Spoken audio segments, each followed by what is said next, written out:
ನಮ್ಮ ತಂಡದ ಹೆಸರು ಇಸಾಕ. ನಾವು ಕ್ರಿಶ್ಚಿಯನ್ ಕಾಲೋನಿ 4ನೇ ಕ್ರಾಸ್.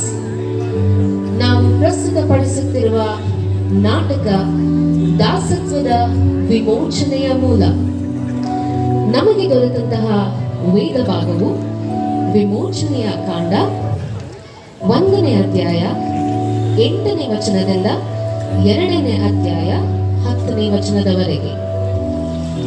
ಈ ವಿಮೋಚನಾ ಕಾಂಡ ಭಾಗದಲ್ಲಿ ನಮಗೆ ದೊರೆತಂತಹ ಭಾಗದಲ್ಲಿ ಪ್ರಮುಖ ವಿಷಯಗಳು ಇಸ್ರಾಯೇಲ್ಯರು ಐಗುಪ್ತ್ಯದಲ್ಲಿ ದಾಸರಾಗಿದ್ದರು ಹೇಗೆ, ಅವರು ಪ್ರಾರ್ಥನೆ ಮಾಡಲಾಗಿ ಅವರನ್ನು ಬಿಡಿಸಲು ದೇವರು ಹೇಗೆ ನಾಯಕನಾದ ಮೋಶೆಯನ್ನ ಸಣ್ಣ ಮಗುವಾಗಿದ್ದಾಗ ಉಳಿಸಿ ಬೆಳೆಸಿದನು ಎಂಬುದನ್ನ ನೋಡೋಣ ಬನ್ನಿ.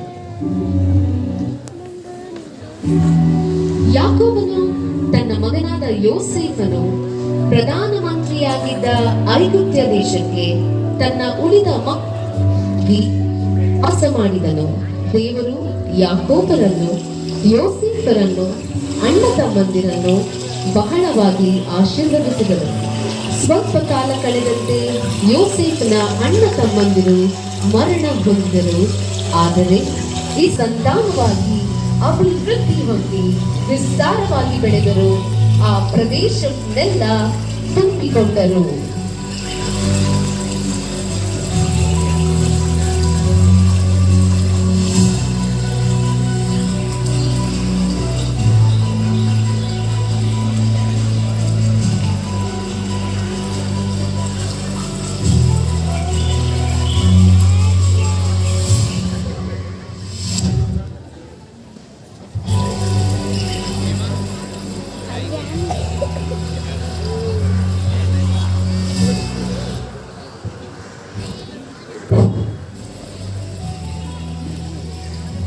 ಹೀಗಿರುವಾಗ ಯೋಸೇಫನನ್ನು ಅರಿಯದೆ ತಿಳಿಯದೆ ಇರುವಂತಹ ಒಬ್ಬ ಹೊಸ ರಾಜನು ಆಳ್ವಿಕೆಗೆ ಬಂದನು.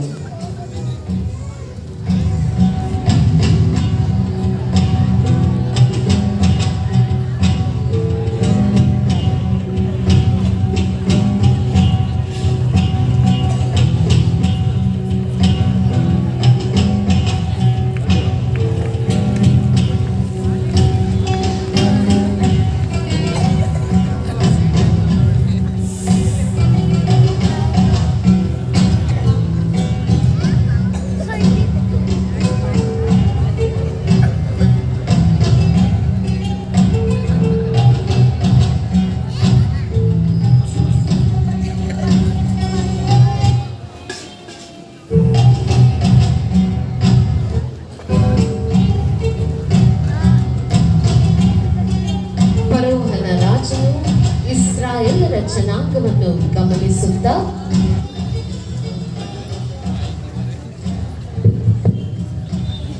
ಇಸ್ರಾಯೇಲರ ಗಂಡಸರು ಬಹು ಬಲಿಷ್ಠರಾಗಿದ್ದಾರೆ ಹಾಗೂ ಹೆಂಗಸರು ಬಹಳ ಫಲಭರಿತರಾಗಿದ್ದಾರೆ. ಹಾಗೆಯೇ ಅವರ ಮಕ್ಕಳುಗಳು ವಿಪತ್ತಿಗೂ ದೊಡ್ಡ ಜನಾಂಗವಾಗಿ ಕಾಣುತ್ತಿದ್ದಾರಲ್ಲ.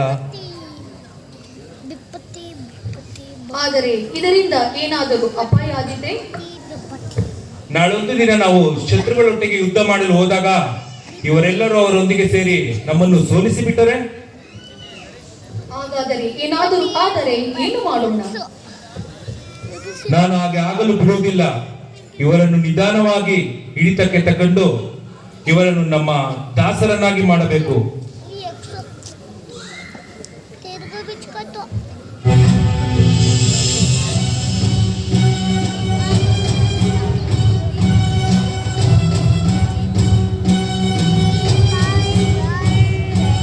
ನೀವು ಲೇವಿಯ ಕುಲದವರೇ? ಹೌದು, ನಾವು ಲೇವಿಯ ಕುಲದವರು.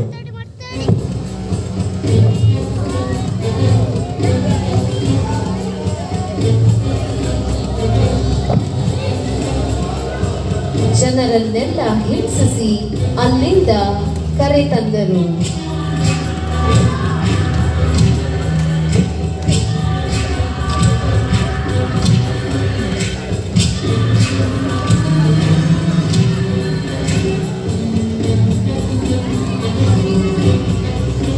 ಅಯ್ಯೋ, ನಮ್ಮನ್ನು ಬಿಟ್ಟು ಬಿಡಿರಿ, ನಾವು ಇಲ್ಲೇ ಇರುತ್ತೇವೆ. ಅಯ್ಯೋ ದೇವರೇ, ನಮ್ಮನ್ನು ಕರುಣಿಸು, ಈ ಉಪದ್ರವದಿಂದ ನಮ್ಮನ್ನು ಬಿಡಿಸು. ನಡೀರಿ ಮುಂದೆ.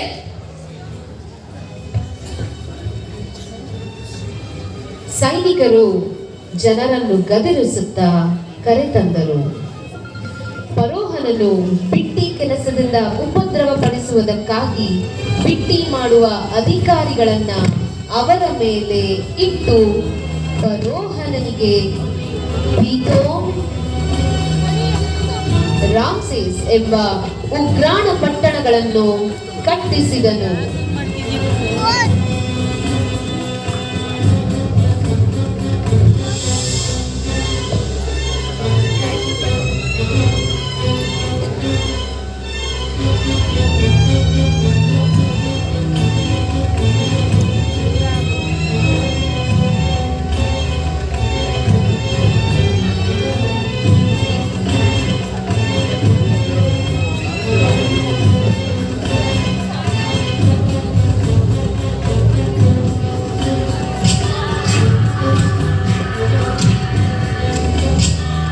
ಇಸ್ರಾಯೇಲರು ಫರೋಹನ ಉಪದ್ರವವನ್ನು ತಾಳಲಾರದೆ ದೇವರಿಗೆ ಮೊರೆ ಇಟ್ಟರು.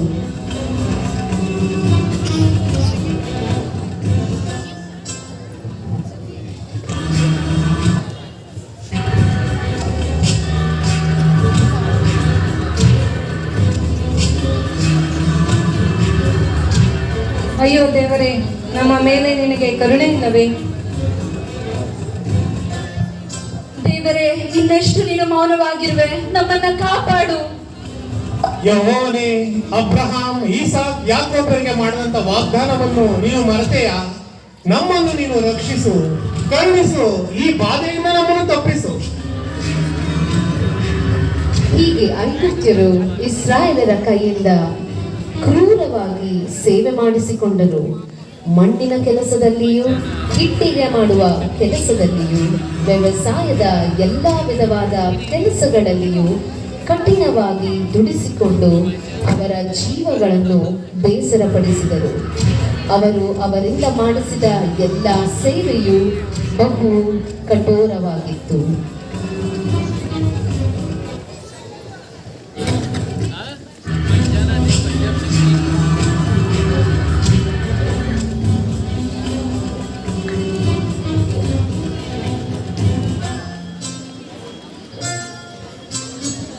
ಹೀಗಿರುವಲ್ಲಿ ಲೇವಿಯ ವಂಶಸ್ಥನಾದ ಅಮ್ರಾಮ್ ಲೇವಿಯ ಕುಲದ ಕನ್ನಿಕೆಯಾದ ಜೊಕೆಬೇಳನ್ನು ಮದುವೆಯಾಗಿದ್ದನು.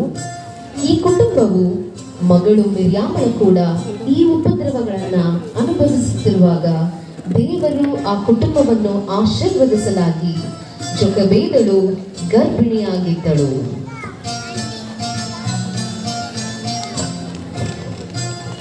ಅಯ್ಯೋ, ಈ ಮಗು ನೋಡಿ ಎಷ್ಟು ಮುದ್ದಾಗಿದೆ. ನನ್ನೊಂದಿಗೆ ಆಟವಾಡಲು ಬರುತ್ತೀಯಾ?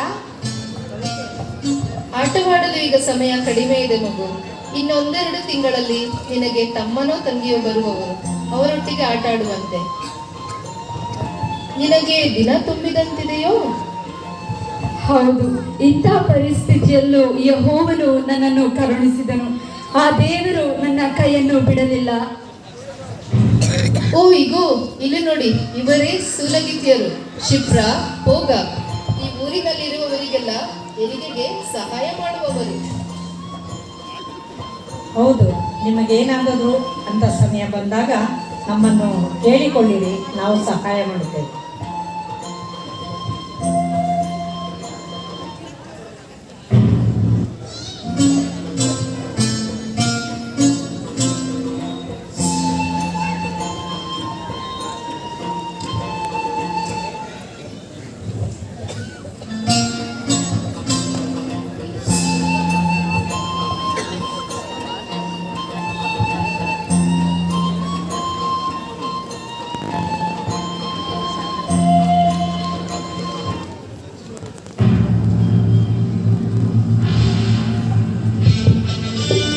ಇದನ್ನೆಲ್ಲ ಗಮನಿಸುತ್ತಿದ್ದ ರಾಜನು ಎಷ್ಟೇ ಉಪದ್ರವ ಕೊಟ್ಟರೂ ಅಧಿಕವಾಗಿ ಹೆಚ್ಚಿಕೊಳ್ಳುತ್ತಿದ್ದ ಇಸ್ರಾಯೇಲರನ್ನ ನೋಡಿ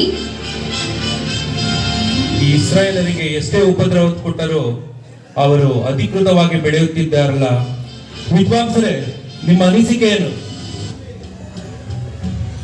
ಹೌದು ಅರಸರೇ, ಈ ಇಸ್ರಾಯೇಲರು ದೊಡ್ಡ ಜನಾಂಗವಾಗಿ ಬೆಳೆಯುತ್ತಲೇ ಇದ್ದಾರೆ. ಇವರೇನಾದರೂ ನಮ್ಮ ಆಜ್ಞೆಗಳನ್ನು ಪಾಲಿಸದೆ ಹೋದರೆ ಇವರ ಮಕ್ಕಳು ದುಪ್ಪಟವಾಗಿ ಬೆಳೆದು ನಮ್ಮಲ್ಲಿರುವ ದಾಸತ್ವದಿಂದ ಬಿಡುಗಡೆಗೊಳಿಸಿ ಹೋದರೂ ಹೋಗಬಹುದು. ವಿದ್ವಾಂಸರೇ, ಹಾಗನ್ನಬೇಡಿರಿ, ಹಾಗಾಗಲು ನಾನು ಬಿಡುವುದಿಲ್ಲ. ಸೈನಿಕರೇ, ಸೂಲಗಿತ್ತಿಯನ್ನು ಕರೆತನ್ನಿ.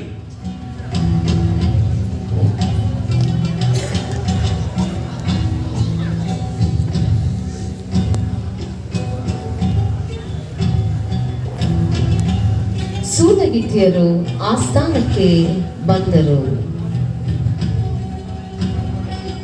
ಶಿಫ್ರ ಮತ್ತು ತೋಗ, ನೀವು ಇಬ್ರಿಯರ ಹೆಂಗಸರಿಗೆ ಹೆರಿಗೆ ಮಾಡಲು ಹೋದಾಗ ಅದೇನಾದ್ರೂ ಗಂಡು ಮಗು ಆದ್ರೆ ಅದನ್ನು ಕೊಂದು ಬಿಡಿ, ಅದೇನಾದ್ರೂ ಹೆಣ್ಣು ಮಗು ಆದ್ರೆ ಅದನ್ನು ಹಾಗೆ ಬಿಟ್ಟು ಬಿಡಿ.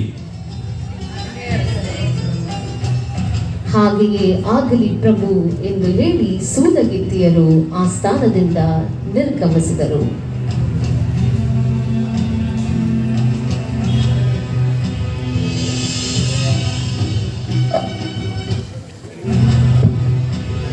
ಅದೇ ಸಮಯದಲ್ಲಿ ಹೆರಿಗೆಯ ಸಮಯದಲ್ಲಿ ಸೂಲಗಿತ್ತಿಯರನ್ನು ಕರೆಸಿದ್ದರು.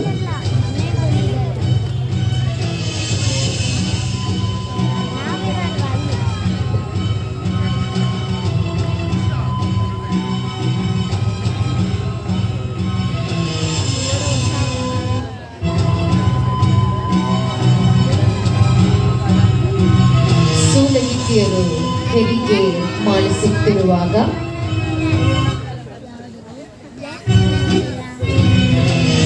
ಅಯ್ಯೋ, ಈ ಮಗು ಎಷ್ಟು ಸುಂದರವಾಗಿದೆ. ಈ ಮಗುವನ್ನು ಗಂಡು ಮಗು. ಓ ಫರೋನ ಹೇಳಿದಂತೆ ಈ ಮಗುವನ್ನು ಕೊಲ್ಲಬೇಕೇ ನಾವು? ಬೇಡ ಬೇಡ, ಹಾಗೆ ಮಾಡುವುದು ಬೇಡ. ಸೂಲಗಿತ್ತಿಯರು ಹೆರಿಗೆಯ ಸಮಯದಲ್ಲಿ ಗಂಡು ಮಗುವೆಂದು ತಿಳಿದರೂ ದೇವರಿಗೆ ಭಯಪಟ್ಟು ಆ ಐಗುಪ್ತ್ಯ ಅರಸನು ತಮಗೆ ಆಜ್ಞಾಪಿಸಿದಂತೆ ಮಾಡದೆ ಗಂಡು ಮಕ್ಕಳನ್ನು ಉಳಿಸಿದರು. ಇದನ್ನ ಅರಿತಂತಹ ಫರೋಹನನು ಸೂಲಗಿತ್ತಿಯರನ್ನ ಆಸ್ಥಾನಕ್ಕೆ ಕರೆಸಿಕೊಂಡನು. ಸೈನಿಕರೇ, ಆ ಸೂಲಗಿತ್ತಿಯನ್ನು ಕರೆತನ್ನಿ.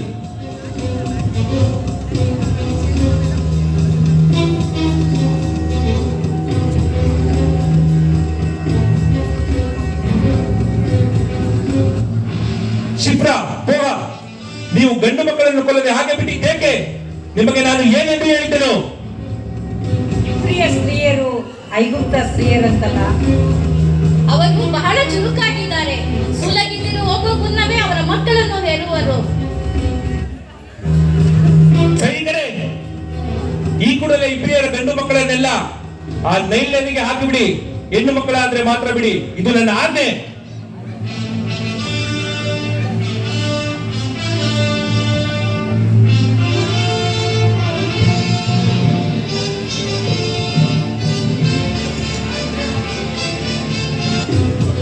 ಫರೋಹನನ ಸೈನಿಕರು ಎಲ್ಲ ಗಂಡು ಮಕ್ಕಳನ್ನ ನೈಲ್ ನದಿಗೆ ಹಾಕಿದರು. ಊರಿನಲ್ಲಿದ್ದಂತಹ ಎಲ್ಲ ಗಂಡು ಮಕ್ಕಳನ್ನ ಹುಡುಕುತ್ತಿದ್ದರು.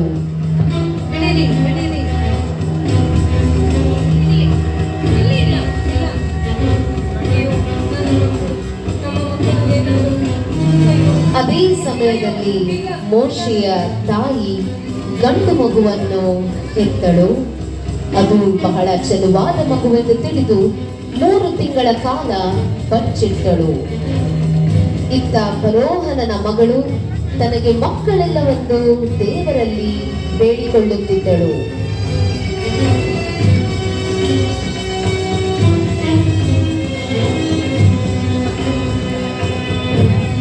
ಇಲ್ಲಿ ಗಂಡು ಮಗು ಇದೆಯೇ?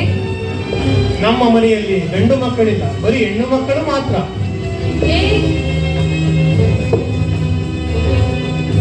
ಈ ಹೀಗೆ ಸೈನಿಕರು ಗಂಡು ಮಗುವನ್ನು ಕೊಲ್ಲುವುದಕ್ಕೆ ಹುಡುಕುತ್ತಿರುವಾಗ ಮಿರಿಯಾಮಳ ಕೂಡ ಮಗುವಿನೊಂದಿಗೆ ನೈಲ್ ನದಿಯ ಬಳಿ ಮೋಶೆಯ ತಾಯಿ ಬಂದಳು.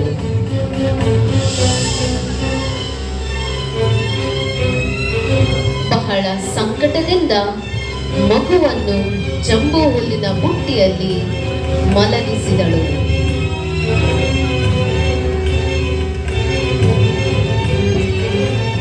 ಅಯ್ಯೋ ಅಯ್ಯೋ ನನ್ನ ಕಂದ, ನಿನ್ನ ತಾಯಿ ನಿನ್ನನ್ನು ಹೆತ್ತು ಹೊತ್ತು 3 ತಿಂಗಳು ಸಾಕಿದರು. ನಿನ್ನನ್ನು ನೋಡಿಕೊಳ್ಳುವುದಕ್ಕೆ ಆಗ್ತಿಲ್ಲ ಕಂದ. ನಿನ್ನ ತಾಯಿ ನಿನ್ನನ್ನು ಸಾಕಲಾರದಷ್ಟು ನತದೃಷ್ಟಳಾದಳು ಕಂದ. ನನ್ನನ್ನು ಕ್ಷಮಿಸು ಕಂದ, ನನ್ನನ್ನು ಕ್ಷಮಿಸು. ಹೀಗೆ ಅಳುತ್ತಾ ಮಗುವನ್ನು ನೀರಿನಲ್ಲಿ ತೇಲಿಬಿಟ್ಟಳು. ಹಾಗೂ ಅಯ್ಯೋ ಮಿರಿಯಾಮಳೆ, ನೀನು ಹಾಗೆ ದೂರದಲ್ಲಿ ನಿಂತುಕೊಂಡು ಮಗುವಿನ ಮೇಲೆ ಗಮನವಿಡು. ನಾನು ಇಲ್ಲೇ ಇರುತ್ತೇನೆ. ಆಗಲಿ ಅಮ್ಮ.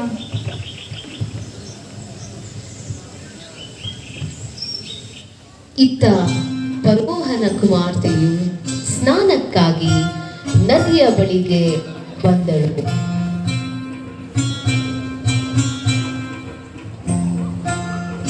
ಫರೋಹನ ಕುಮಾರಿಯು ನೀರಿನಲ್ಲಿ ಇಳಿಯುತ್ತಿದ್ದಳು.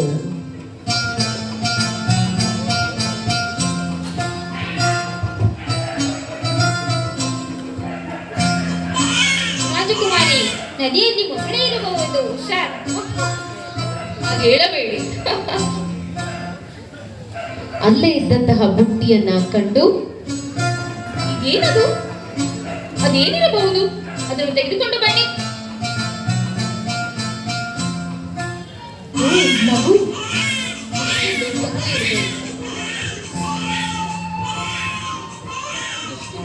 ಇದೆ. ಮಗು ಇರಬಹುದು. ಇದು ದೇವರು ನನಗೆ ಕೊಟ್ಟ ಗಂಡು ಮಗುವನ್ನು ರಕ್ಷಿಸಲು ಹೇಗೆ ಮಾಡಿರಬಹುದು?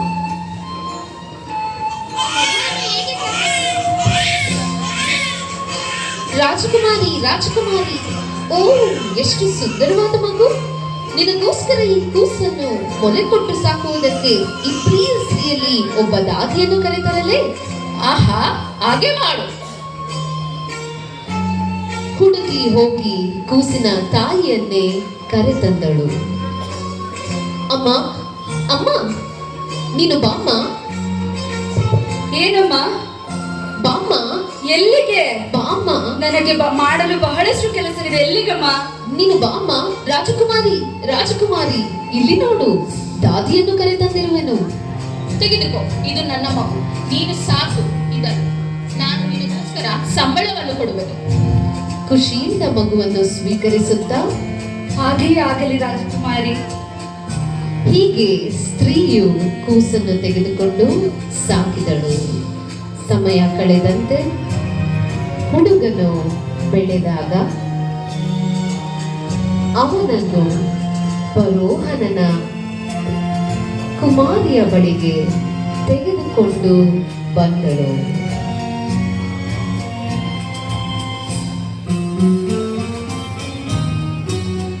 ರಾಜಕುಮಾರಿ, ಈಗ ನೀನು ಕೊಟ್ಟ ಮಗು ನಿನಗೆ ಒಪ್ಪಿಸಿದ್ದೇನೆ. ಇವನನ್ನು ನಾನು ನೀರಿನಿಂದ ಎಳೆದಿದ್ದೇನೆ. ಇವನಿಗೆ ನಾನು ಮೋಶೆ ಎಂದು ಹೆಸರಿಟ್ಟಿದ್ದೇನೆ. ಆ ಮಗು ಫರೋಹನ ಕುಮಾರಿಯ ಮಗನಾದನು. ಪ್ರೀತಿಯ ದೇವಜನರೇ, ಈ ಒಂದು ಕಿರುನಾಟಕವನ್ನ ನಾವು ನೋಡೋದಾದರೆ, ದೇವರು ತನ್ನ ಮಕ್ಕಳನ್ನ ಐಗುಪ್ತ ದೇಶದ ದಾಸ್ಯದಲ್ಲಿದ್ದಾಗ ಅವರ ಕೂಗನ್ನು ಕೇಳಿ ಬಿಡಿಸಿದನು. ಅಷ್ಟು ಮಾತ್ರವಲ್ಲದೆ ತನ್ನ ದಾಸರಿಗೆ ಅಬ್ರಹಾಂ, ಈಸಾಕ, ಯಾಕೋಬರಿಗೆ ವಾಗ್ದಾನವನ್ನು ಕೊಟ್ಟಿದ್ದನು. ನಿಮ್ಮ ಜನಾಂಗವನ್ನು ಹೆಚ್ಚಿಸಿ ಒಂದು ದೇಶವನ್ನಾಗಿ ಮಾಡುತ್ತೇನೆ, ದೇಶವನ್ನು ಕೊಡುತ್ತೇನೆ ಎಂಬುದಾಗಿ. ದೇವರು ಇಲ್ಲಿ ನಾವು ನೋಡುವಾಗ ಇಬ್ರಿಯರನ್ನ ಐಗುಪ್ತ್ಯ ದಾಸತ್ವದಲ್ಲಿ ಬಿಡಿಸುವುದಕ್ಕೋಸ್ಕರ ಒಂದು ಮಗುವನ್ನು ನಾಯಕನನ್ನಾಗಿ ಕಳುಹಿಸಿದನು. ಆ ಮಗುವನ್ನು ದೇವರು ಅರಸನ ಕೈಯಿಂದಲೂ ಕಾಪಾಡಿದನು, ಸೂಲಗಿತ್ತಿಯರ ಕೈಯಿಂದ ಕಾಪಾಡಿದನು, ನೀರಿನಿಂದ ಕಾಪಾಡಿದನು. ಹಾಗೂ ಆ ಮಗು ಅದೇ ರಾಜವಂಶಸ್ಥನಾಗಿ ಬೆಳೆಯುವಂತೆ ರಕ್ಷಿಸಿ ಕಾಪಾಡಿದನು. ದೇವರ ಮಕ್ಕಳೇ, ಹಾಗೆಯೇ ದೇವರು ನಮ್ಮನ್ನೂ ಸಹ ವಿಪತ್ತುಗಳಿಂದಲೂ ಕೇಡುಗಳಿಂದಲೂ ಕಷ್ಟಗಳಿಂದಲೂ ಕಾಪಾಡುವಂತವನು ಆಗಿದ್ದಾನೆ. ಯಾಕೆಂದರೆ ನಾವು ಮೊರೆ ಇಡುವಾಗ ನಮ್ಮನ್ನು ನಮ್ಮ ಎಲ್ಲಾ ವಿಧವಾದಂತಹ ಪಾಪಗಳಿಂದ ಆತನು ಬಿಡಿಸುವಂತವನಾಗಿದ್ದಾನೆ. ಆದುದರಿಂದ ದೇವರ ಮಕ್ಕಳಾದ ನಾವು ದೇವರಿಗೆ ಮೊರೆ ಇಡುವಾಗ ನಮ್ಮ ಪಾಪವೆಂಬ ದಾಸತ್ವದಿಂದ ನಮ್ಮನ್ನು ಬಿಡುಗಡೆ ಮಾಡಿ ನಮ್ಮನ್ನು ಸ್ವತಂತ್ರರನ್ನಾಗಿ ದೇವರು ಮಾಡುವವರಾಗಿದ್ದಾರೆ. ಧನ್ಯವಾದಗಳು.